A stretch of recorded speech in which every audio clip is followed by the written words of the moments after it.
قابل اعتراض اشعار یا گفتگو بہت نا کے برابر بہت کم ہوئی. بہت سے شعراء ان کی شان میں سب کم ہے. نہیں، اشعار میں کمی کہہ رہا ہوں میں، ان کی شان میں کمی نہیں کر رہا. ان کی شان کے مطابق تو کوئی کہیں نہیں سکتا نہ کہیں کہا ہے کسی نے. میری گفتگو سنیے، آپ لوگ زیادہ بولنے کی کوشش نہ کریں اس میں. میں یہ کہنا چاہ رہا ہوں کہ بہت سے شعراء کبھی کبھی اس طرح کے غلط اشعار بیان کرتے ہیں جو شریعت کے خلاف بھی ہوتے ہیں اور عقیدت کے خلاف بھی ہوتے ہیں. ہماری ذمہ داری ہے کہ ہم ان کو متوجہ کریں اور ٹوکتے رہیں. بے شک. بالکل بے شک. جناب مریم جن کے بارے میں قرآن میں سورہ نازل ہوا، باقاعدہ ایک آیت نازل ہوئی ان کی عظمت کے لیے. ان اللہ اصطفاک وطہرک واصطفاک علی نساء العالمین. 2 مرتبہ اصطفیٰ کا لفظ ایک ہی آیت میں. کمال یہ ہے کہ 2 مرتبہ لفظ اصطفیٰ. میں نے اختصار کا وعدہ کیا ورنہ بڑی تفصیل سے میں آپ کی خدمت میں اس چیز کو عرض کرتا کہ جناب مریم اتنی پاک و پاکیزہ بی بی کا نام متبرک کہ سورہ بھی نازل ہوا اور آیت میں ایک آیت میں 2 مرتبہ لفظ اصطفیٰ. ان اللہ اصطفاک وطہرک واصطفاک، یعنی طہارت مریم میں 2 مرتبہ اصطفیٰ. طہارت مریم بیچ میں ہے. ان اللہ اصطفاک وطہرک واصطفاک، طہارت مریم بیچ میں ہے. پہلے بھی لفظ اصطفیٰ، بعد میں بھی لفظ اصطفیٰ. یہیں پہ رک کے آپ کے ذوق کے مطابق ایک جملہ کہہ دوں کہ یہ طہارت مریم کی عظمت ہے کہ اگر طہارت مریم بیان کی جائے تو اس سے پہلے بھی لفظ اصطفیٰ ہے، اس کے بعد بھی لفظ اصطفیٰ ہے. عظمت فاطمہ پہ لاکھوں سلام کہ طہارت مریم میں صرف لفظ اصطفیٰ پہلے بھی ہے بعد میں بھی ہے. لیکن اگر فاطمہ کی عظمت کو دیکھنا ہے تو میدان مباہلہ میں آئے. آگے مصطفیٰ ہیں، پیچھے مرتضیٰ ہیں.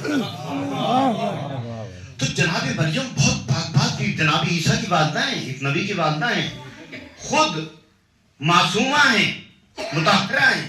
لیکن بعض شعراء کیا بخیل ادھیڑتے ہیں جناب مریم کی. چلی جاؤ. ذاکرین بھی اس میں، ذاکرین بھی شامل ہیں. جس وقت وہ ذاکرین ذکر کرتے ہیں چلی جاؤ مریم سے کہا گیا چلی جاؤ، یہ زچہ خانہ نہیں ہے، عبادت خانہ ہے.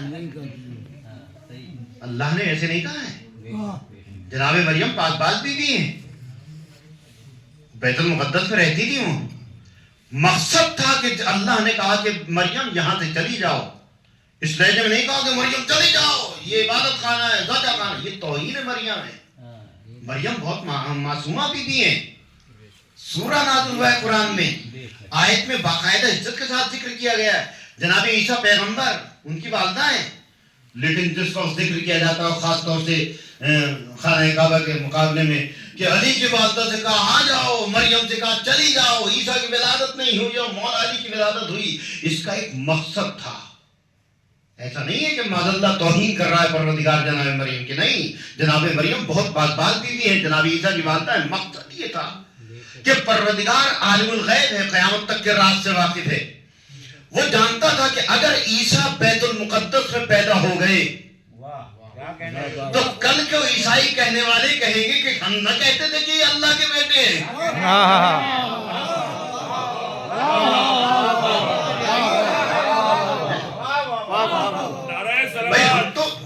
اللہم صلی علی محمد و آل محمد. ہم تو پہلے ہی سے کہتے ہیں کہ یہ اللہ کے بیٹے ہیں، اسی لیے تو اللہ کے گھر میں پیدا ہوئے.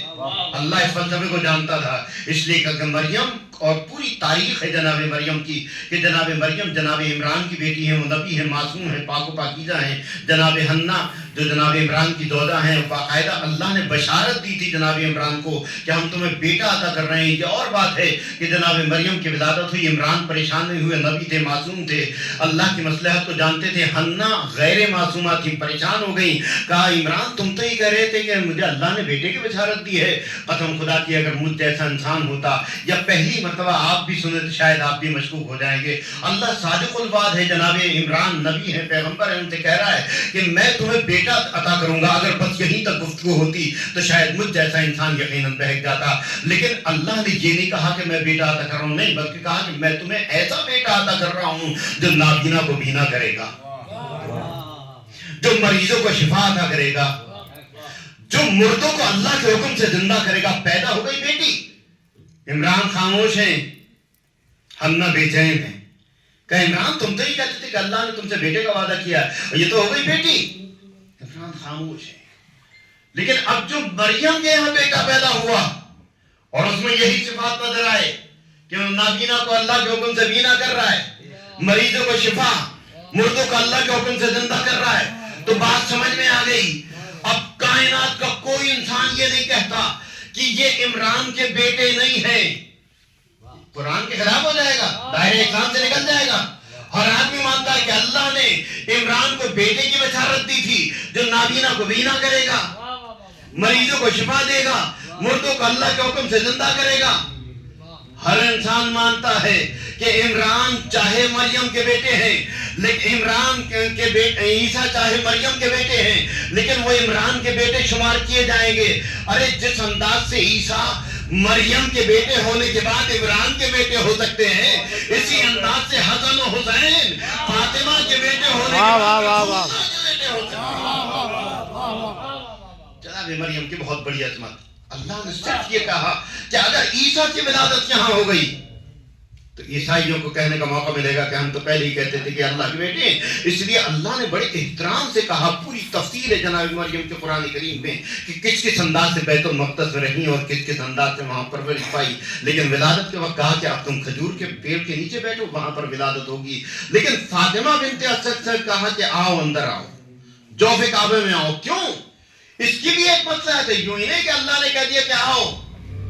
فضیلت جو بیان کی جاتی ہے وہ یوں ہی نہیں کہ فضیلت بیان ہو گئی کہ علی آ جاؤ تمہاری لیے فضیلت ہے. میں نے اوائل گفتگو میں کہا تھا کہ کعبے میں علی کے پیدا ہونے سے علی کو فضیلت نہیں ملی, بلکہ یہ تو کعبے کا شرف تھا کہ علی جیسا طیب طاہر کعبے میں پیدا ہوا. یہ علی کے لیے فضیلت نہیں ہے. اللہ جانتا تھا, عالم الغیب ہے. اس نے کہا کہ ایک دور ایسا بھی آئے گا کہ جب علی کو اللہ کہا جائے گا, اس لیے کعبے میں پیدا کیا. کیوں؟ اس لیے کہ اگر علی کعبے کے علاوہ کسی اور خطے میں پیدا ہوتے تو علی کی ولادت اتنی مشہور نہ ہوتی جتنی کعبے میں پیدا ہونے کے بعد ہوئی. اب جو علی کعبے میں پیدا ہوئے تو پوری دنیا میں شور مچ گیا کہ ایک بچہ کعبے میں پیدا ہوا. آج ساری دنیا جانتی ہے کہ علی کی ولادت کعبے میں ہوئی, علی کعبے میں پیدا ہوئے. اب اگر کوئی ناقص العقل یہ کہے گا کہ علی تو اللہ ہے, تو ہر صاحب عقل سے جواب دے گا کہ جو پیدا کرنے والا ہوتا ہے وہ اللہ ہوتا ہے, پیدا ہونے والا اللہ نہیں ہوتا. اس لیے اللہ نے علی کو کعبے میں پیدا کیا تاکہ ولادت علی ساری دنیا میں مشہور ہو سکے. اور اس کے بعد اگر کوئی علی کو اللہ کہے گا تو ہر صاحب عقل یہ کہہ سکتا ہے کہ علی پیدا ہوئے ہیں, پیدا کرنے والا خدا ہوتا ہے, پیدا ہونے والا خدا نہیں. وآخر دعوانا ان الحمد للہ اللہم بارک فی الزہرا وعلیہا وعلیہا بارے علاج مومنین و مومنات پریشان حال ہیں, ان کی پریشانی کو دور فرما. جو مریض ہیں انہیں شفاء کاملہ عطا فرما. جو حج زیارات میں مشتاق ہیں انہیں حج زیارات میں مشرف فرما. تمام متبع کے اہلیات کی حفاظت فرما. شعراء محفل, شرکاء محفل, حاضرین محفل, بانیان محفل, دامی گرامی سخن قدم, جس اعتبار سے بھی اس محفل میں جس نے شرکت کی ہے اس کی توفیقات میں اضافہ فرما. اس کی دلی و شرعی حاجات کو قبول فرما. ہمارے آخری امام کے ظہور میں تعجیل فرما. ہمیں ان کے انصار و امان مولانا اس خطبہ صدارت کے بعد آج کی اس محفل کا اختتام ہوتا ہے. میں ڈاکٹر محسن امین صاحب سے درخواست کر رہا ہوں کہ اپنے مہمانان کا